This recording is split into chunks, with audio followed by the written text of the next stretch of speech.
Hmm. Hey, Angela. There's Darcy. Hmm. Right. Helen's up in the mountains. Good Excellent. morning. Good morning. Hmm.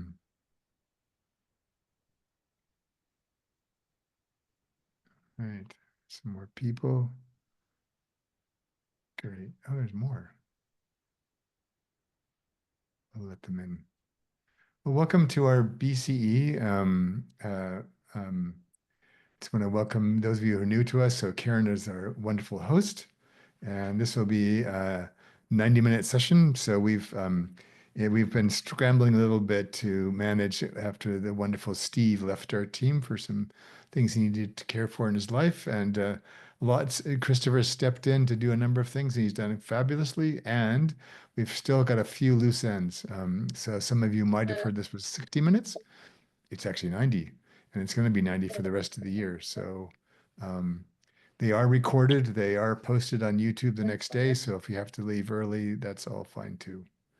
Um, And all I'll put right. that link in for you all in the chat once everybody Ah, gets in. So it'll be really easy to find that recording as well. great.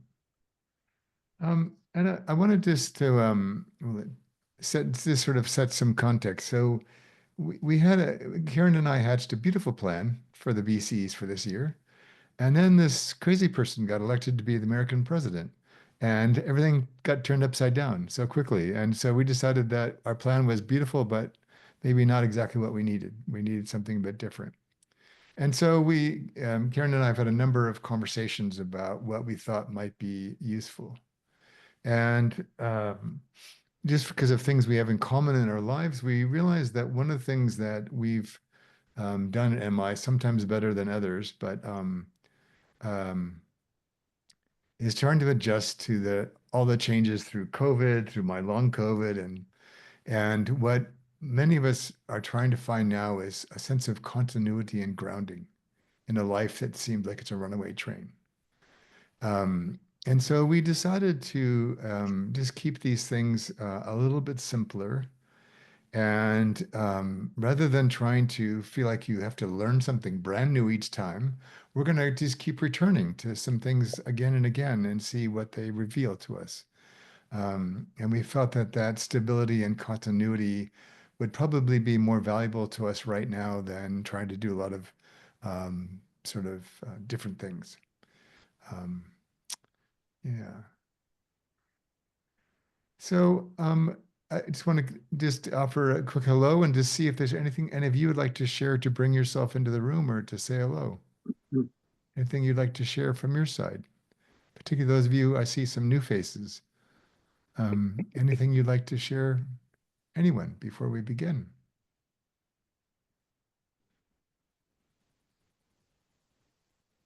All good? There's Mila. Wonderful. All right. So I'm going to go ahead and share the screen then. Here we go. So one of the frames that we use a lot from our integrative development program is this idea of structured emergence.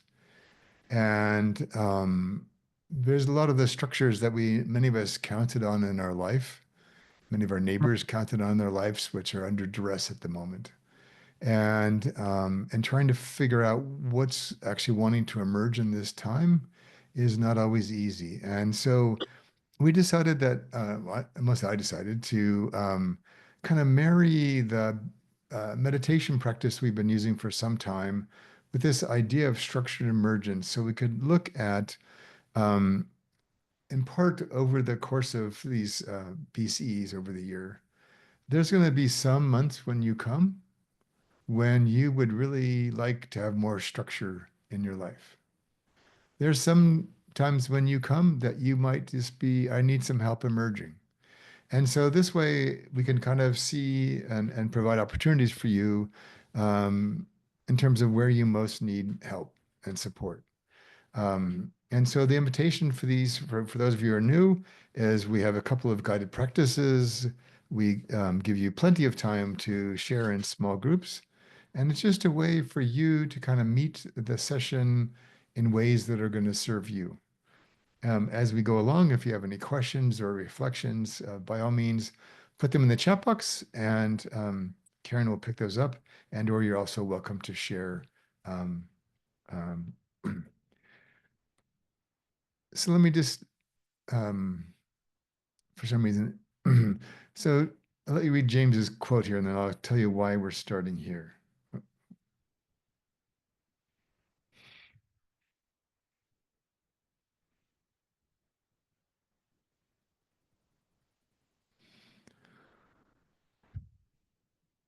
So James is a Jungian analyst. When I was on the board of the Jung Society, when I lived in Portland, Oregon, I had the good pleasure of having dinner with him twice, and he's an amazing man and easily the most prolific Jungian writer. And I know one of the themes for our notion of structured emergence for today is this idea of mud, and you'll see why in a few minutes. Getting stuck in the mud.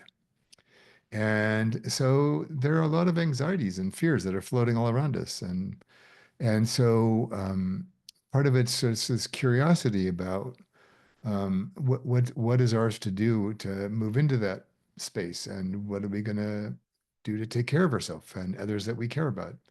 And so I just thought these are defining moments in our life. And so we can then marry that insight with this picture we use often, and this phrase, which has become sort of my mantra for everything.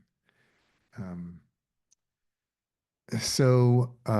Traditionally in programs, you would have the curriculum, and then that would be the starting point. But there are some slides here, and I will teach a few things, but most of it is an invitation you're going to have a series of moments across this session. And even though you all might be doing the exact same practice, you're going to have different moments. And out of that's going to come different curriculums, different invitations to learn. And we live in a world that seems to be less conscious as the days go by. And so one of our invitations in all this is to try to be as conscious as we can, and to really notice what is for you, what is true, what is present, what is real for you, as we move through the program, and to see what it might be revealing to you. And so I'll just share the frame for that, and then I'll just stop and see if you have any questions or thoughts, and then we'll move into our first practice. Um, so this will be familiar to some of you, but just so everybody's grounded in the same place. So this is a photo from next door to where I used to live in California. It's a beautiful estuary on the periphery of the San Francisco Bay. It has about a 2.5 or a mile walk around the estuary. I walked it hundreds of times, and every time I walked it, it was different because of tides, seasons, migration patterns, rain, time of day, moon, everything. And it was always this dance between the water, both the fresh water that was coming into it, the salt water coming from the bay, and the land. And I just thought that was a great analogy for structured emergence.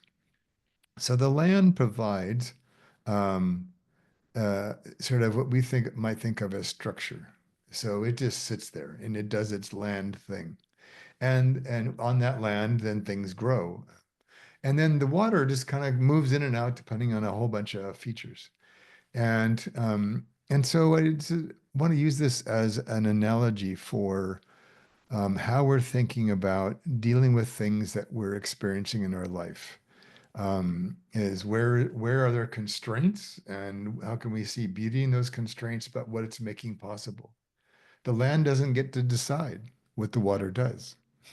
The land responds to the water, but um, and then this notion of with the water, this sort of notion of freedom. The water just doesn't go randomly; it goes where the dirt welcomes it, like where the dirt is lower.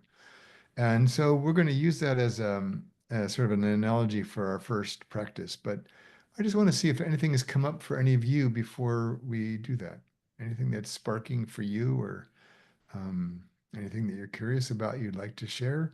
Again, just put your hand up literally or technically, or just put something in the chat if you'd like that.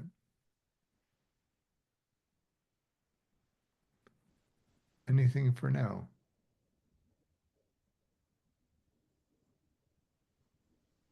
Okay. Oh, good. All right. So this is a frame we've been using a lot in the program. It's part of the frame anyways. And we're going to use this as a little bit of a breathing slash meditation practice. Um, but I want to just sort of bring in these sort of the elements we just had from the picture. So this bottom half in narrative coaching and in this practice is really sort of the grounding. It's the work to be done, and the rain and the sky are above. And so we're going to be in this dance. And in many traditions, the earth and the sea were often seen as more feminine in a way, and the sky and the rain were often seen as more masculine. It's this dance between yin and yang, and this whole notion of surrender and rising up, and so we're going to use that as a way in the beginning here to talk about mud. So mud is where these two collide, but there's no more flow. And so one of the ways to think about maybe we feel stuck around a decision or something that's not working out the way we'd hoped, or we're angry at a lot of things right now, but we don't quite know what to do that we feel a bit paralyzed. And so what happens when we get in these states is we don't breathe well.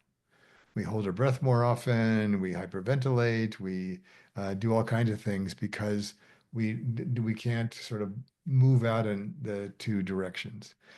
So what I'm going to invite you to do is we'll just have a brief sort of guided practice for about 5 minutes, and then I'm going to put you into some small groups, and then you can sort of talk about what happened for you and what you discovered. I put on my timer. Um, all right. So if you wouldn't mind just closing your eyes and finding your way to just relax where you are in the part of the world where you are, in the chair you're in, or the sofa you're on, or wherever you're sitting or standing. Just allow yourself to relax.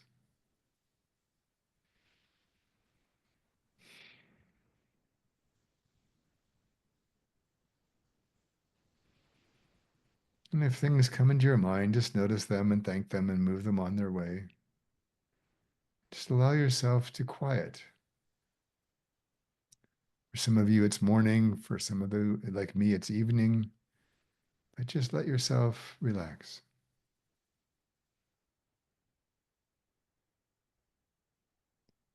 And we're going to start with noticing your out breath. So on your next exhale, just maybe slightly exaggerate it so you get a feel for your exhale.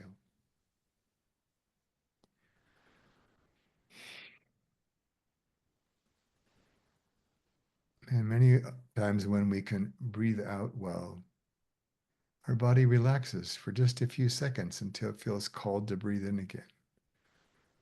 So I'd like you now is just to bring into your mind's eye as you're focusing on this grounding exhale.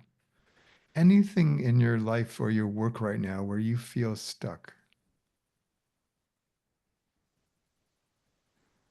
Maybe it's something that was difficult a few days ago that's still bothering you, or maybe it's something that's challenging in your work life, something that's on your mind, but you're not quite sure what it is. It could be anything. But the invitation in the exhale is to let go. So for now, we're just going to let that be. Whatever the mud is, we're just going to let it be mud.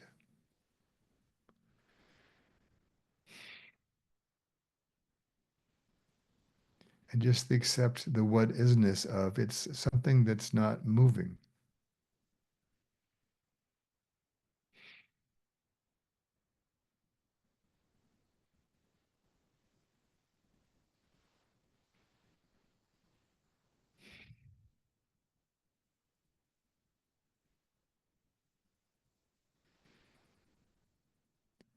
Whenever your mind gets busy, just let it go and go back to breathing out.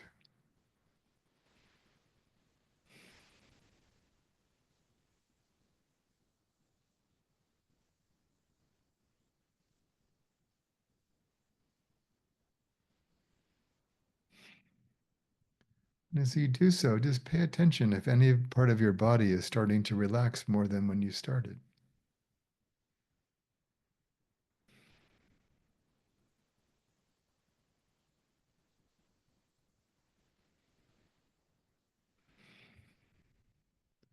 And if you notice any judgments or blame or shame or anything about your mud, just breathe it out and let it go too. It's just mud.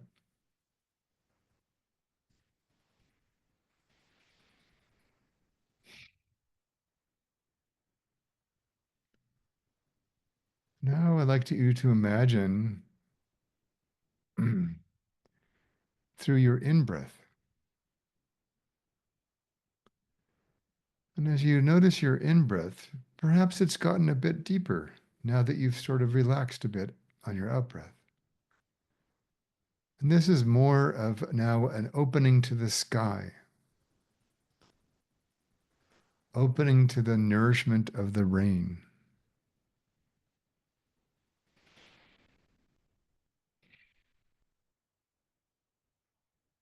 You might even want to exaggerate an in breath or two just to get a feel for it.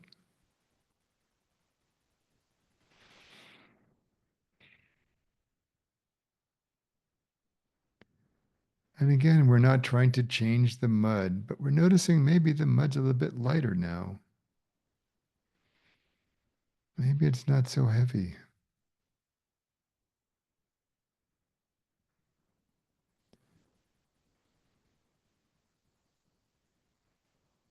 Maybe even as you bring more attention to the sky and the rain above you, that which is helping to expand this, you might even get some new clarity about what this mud was all about the whole time.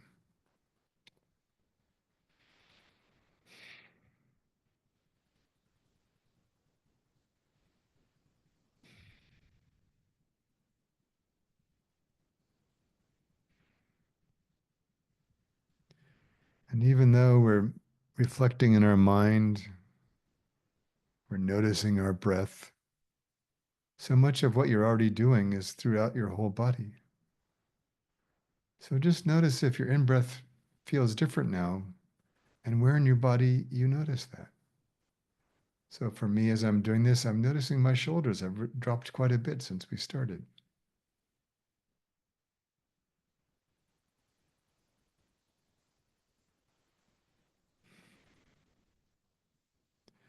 So we'll just take a few more seconds here just to be with the mud exactly like it is.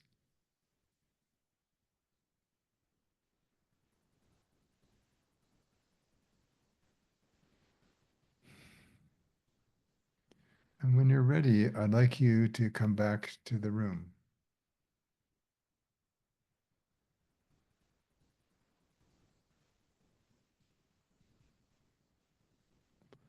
And I'm just going to put up the two questions, and Karen will put these in the chat box for you.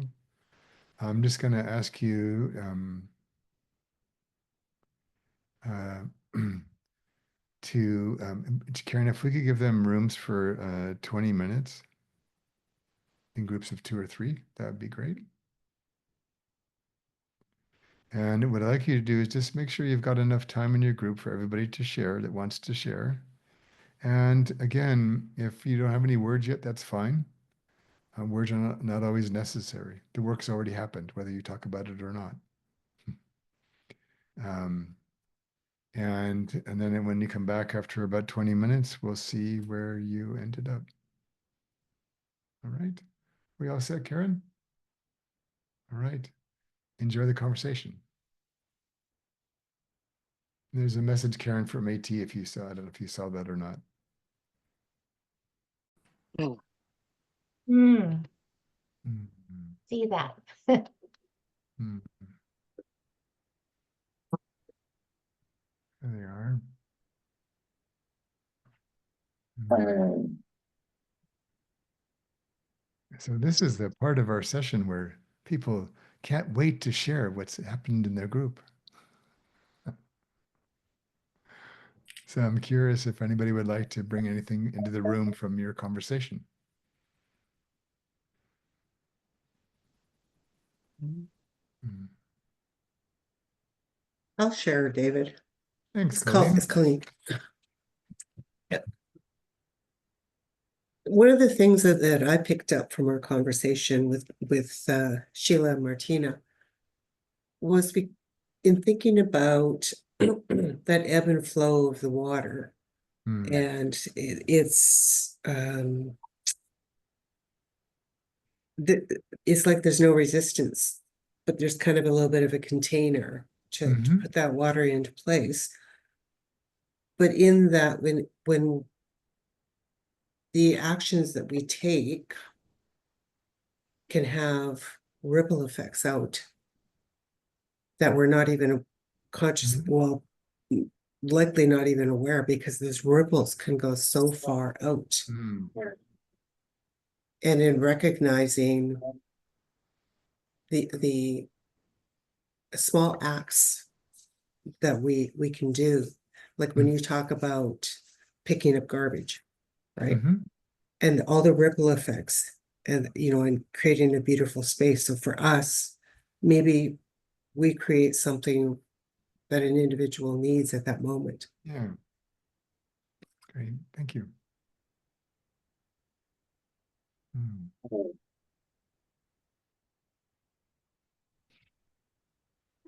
Ellen. And that was very, Oh, we lost you. that that was very powerful for me. I Hmm. I felt like I had tremendous privilege of bearing witness to two very lovely women who are stuck in a mud that I once lived in, Hmm. and and one of them asked me, what I would do differently looking back, and I realized that there are just times when there's just mud, and that's the way it is. Yeah. Yeah. I was having this vision before you shared that, Ellen, about, imagine this piece of mud in the estuary that was all ready for the water to come. And then somehow the water doesn't come to their part of the mud, and how disappointed they would be if they were expecting the water to come. And how much this is of our the suffering we add to ourselves is by having attachment to how things are supposed to be. Yeah. Austin, welcome. Hi, David.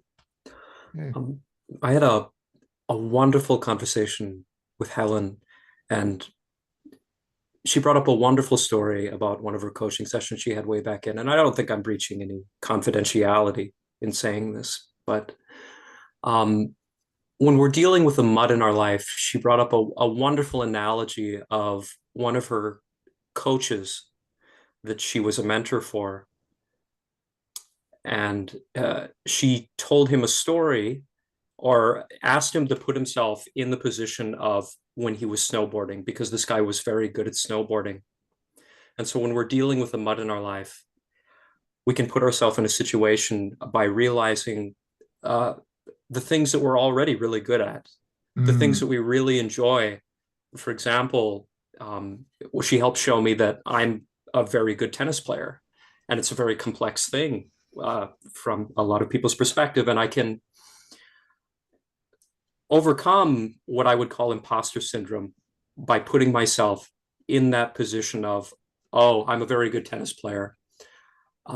Maybe I can use what I have learned through that experience of getting really good at tennis, of dealing with the mud in my life and all the mud in our life. thank you.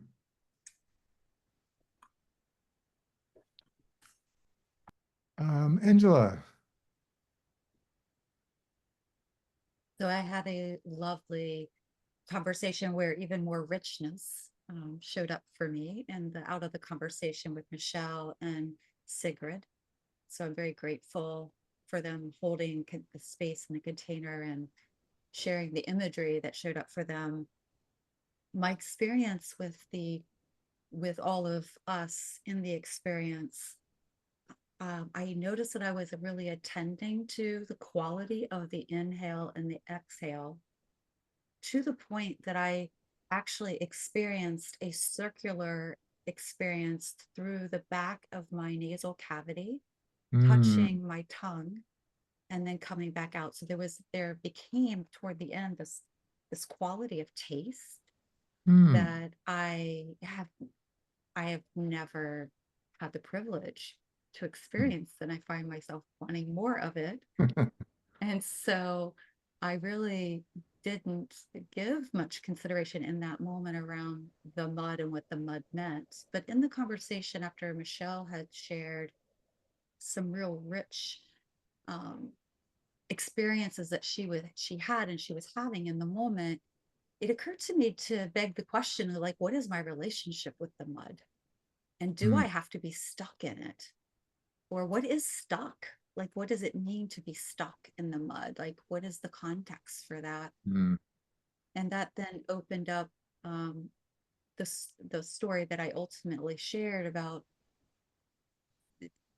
that came forward, is that the mud is nourishing. Like, there are people, as Michelle said, who do spas and they put mud all over them. And I immediately had this image of, oh yes, as a child, I played in the mud. I made mud pies. I love the mud, right? And what if I start, what is it like to really love the mud, right? And recently I've had an experience, as I shared, where I was really stuck and I wanted to be in control, and I was really looking at my family dynamics and the patterns of my family and relationship with my sibling, and really was angry and resentful. And I was like, I'm just going to stay here. And I was there for what seemed to be forever, days, weeks, whatever.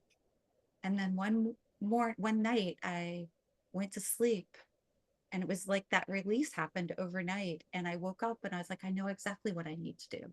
I know exactly who I need to be. I just get to love him. I just get to love him, regardless of whether we end up being estranged or not.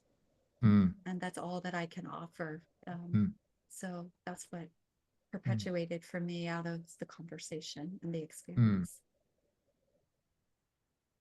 What comes up for me in hearing your story, Angela, is if we were to interview the pigs, they would never say that they're stuck in the mud.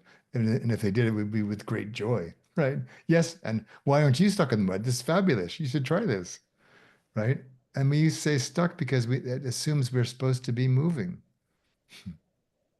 I love that, particularly given I grew up on a farm. There you go. So I have a lived experience of seeing that.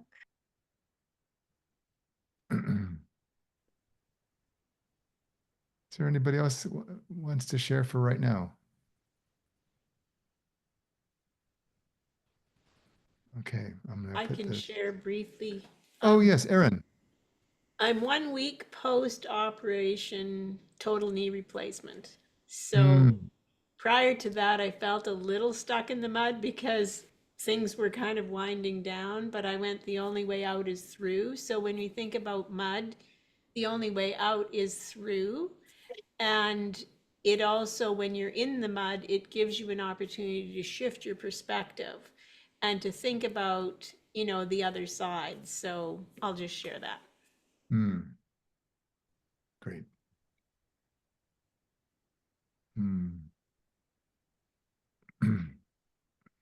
All right. Go ahead and share again here. Here we are. Oh, I skipped ahead.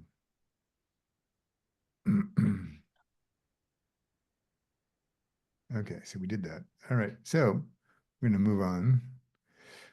I'll let you just read this because this is the setup for our second practice.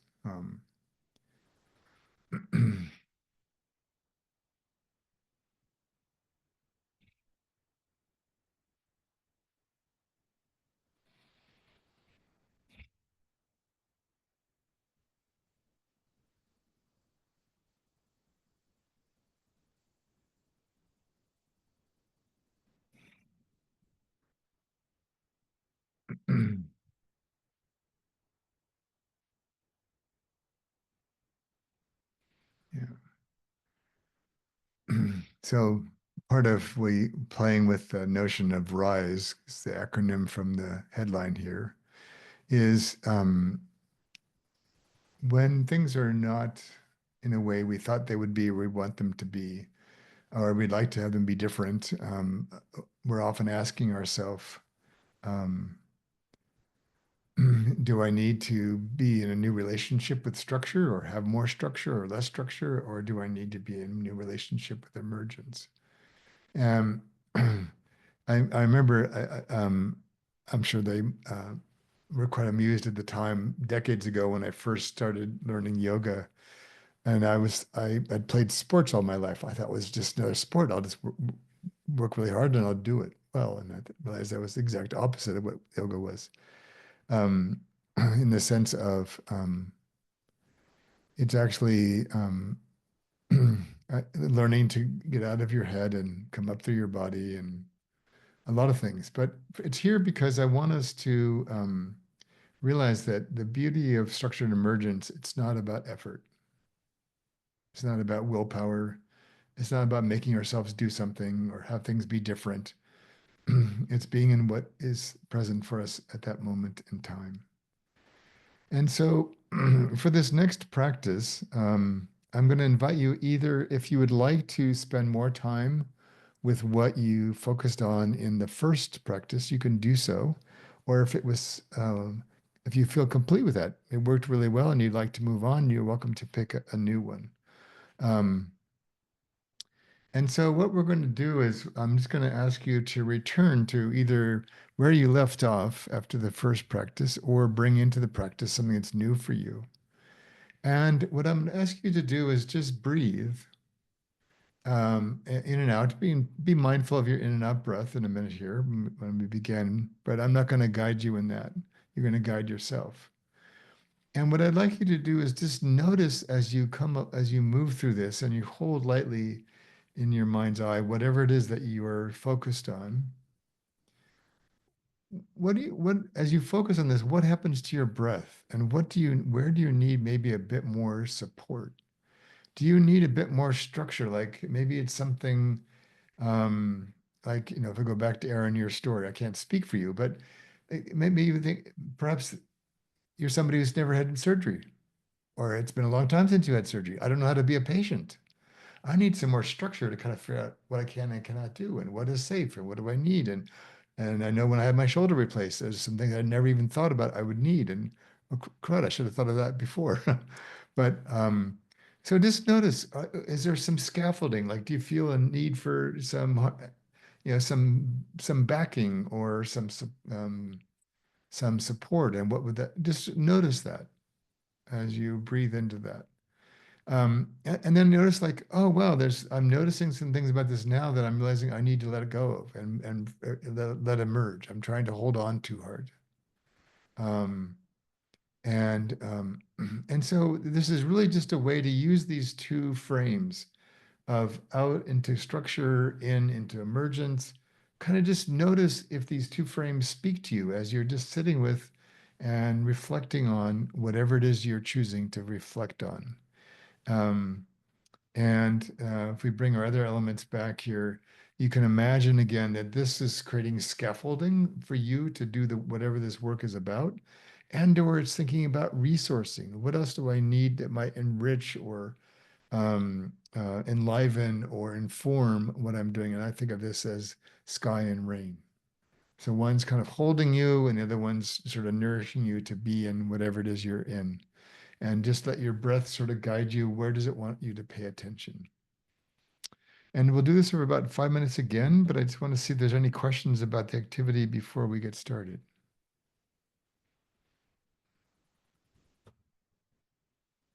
And Karen, I'll rely on you to see if there's any hands up.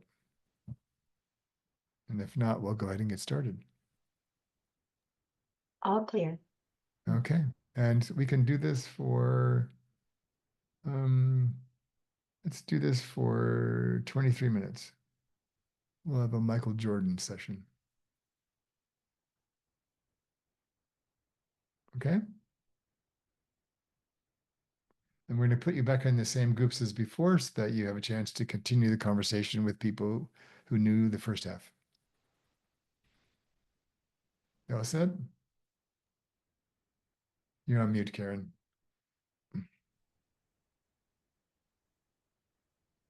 Karen, you're on mute. I need to make a quick adjustments because someone had to leave. Okay. 1 second, please. There we go, and a quick double check. And thank you to you all, and now we'll see you back here in just a bit. Okay.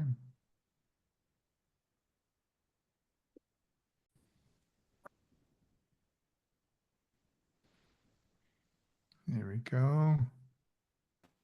Welcome back. Where to find him again?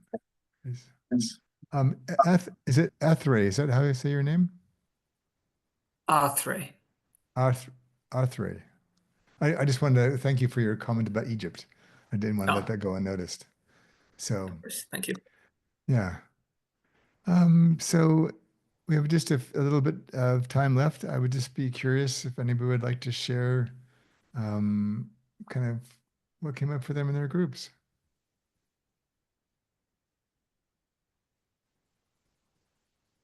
How does the mud seem now?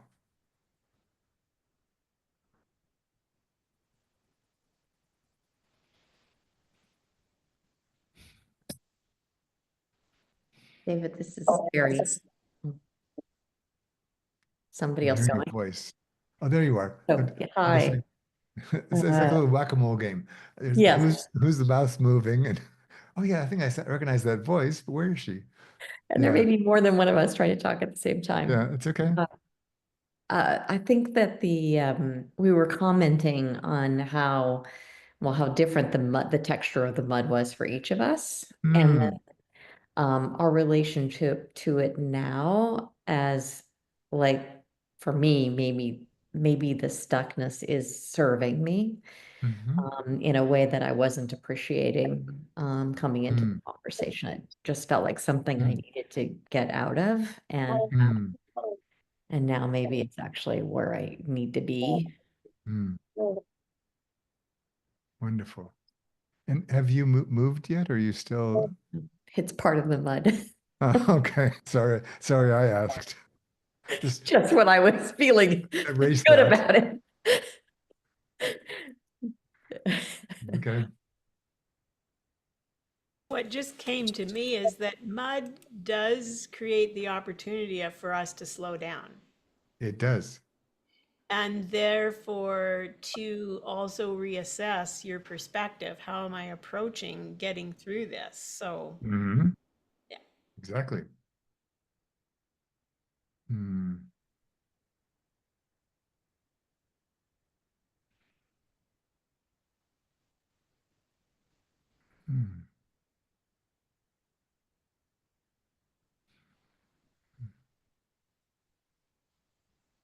Ellen. The other thing that the conversation and the exercise made me very aware of is how even in mud there's movement. That, you know, if you pay attention moment to moment, nothing stays the same.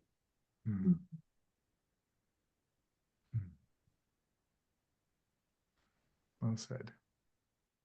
David, I would add to Ellen, this is Fiona. Oh, there you are. Yes, that in mud, there is always movement. I think the key there is it will be slower movement, which would lead me to believe that intention is then paramount. The intentionality of having, or to be in the mud right now, what is my intention in order for that movement, as Alan said, to continue?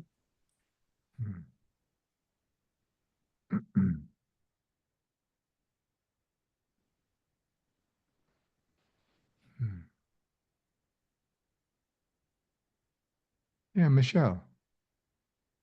Morning. I think last time we spoke, David, I had mentioned to you about a protectiveness over my heart, which really is a type of veil. And just in this session, what have we, 1.5 hours nearly.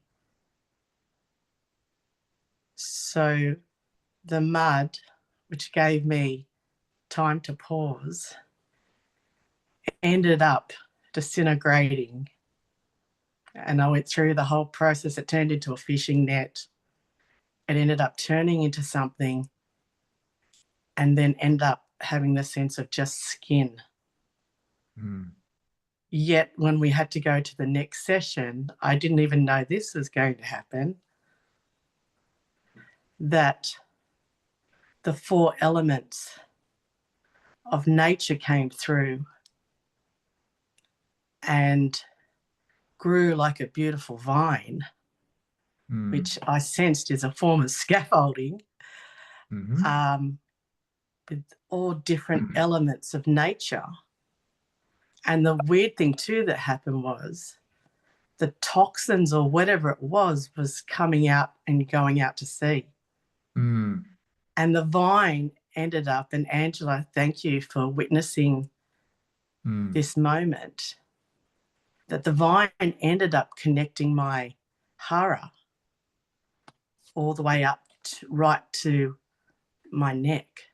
Mm. And the hara and the heart became one right there while breathing that invitation to that breath, how you wanted or you shared for us to experience. And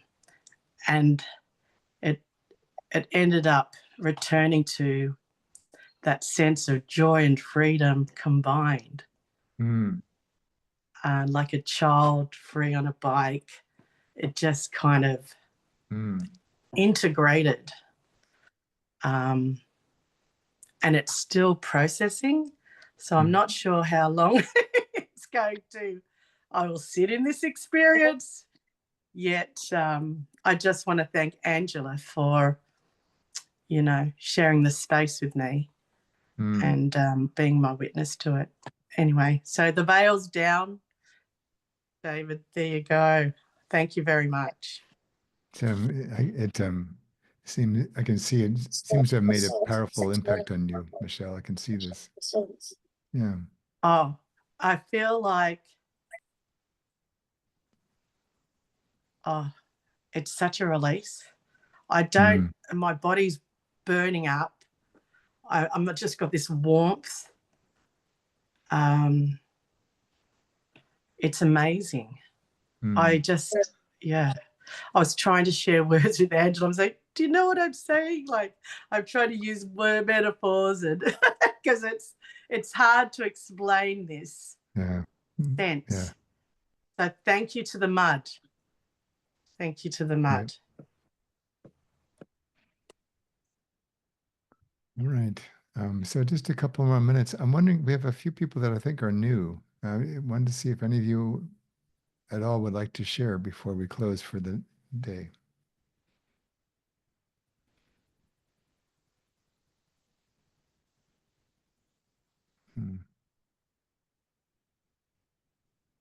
All right. So my invitation for you is, as Michelle was experiencing for herself, is if things come up for you in these sessions, don't worry about trying to find words for them right away. Words often take us into our heads and out of our bodies, and the experiences often dissipate. So just let them be. Just as you move through the week ahead, just sort of notice at any point in time, if you find yourself a bit stuck, just ask yourself, do I need some more scaffolding? Or do I need some more resourcing? And I think one of for those of us who kind of do serve others through our work, every now and then we forget to do the same for ourselves. And so this is really a time when we have to be, I think, even more strongly scaffolded than we have ever known, and also more deeply resourced. And so hopefully this will be a taste of that, and we'll return to this with next time in a slightly different way. But yeah, just want to thank you for your time. It's always great to see you and be in this space with you. And yeah, take care. Thanks, Karen. Take care. Bye. Thank you. Well, Thank you, David. Thank you, Thanks, Karen. David. Thanks, everyone. Karen. thank you. Bye. Thank Bye. you. Nice to see you. Hmm.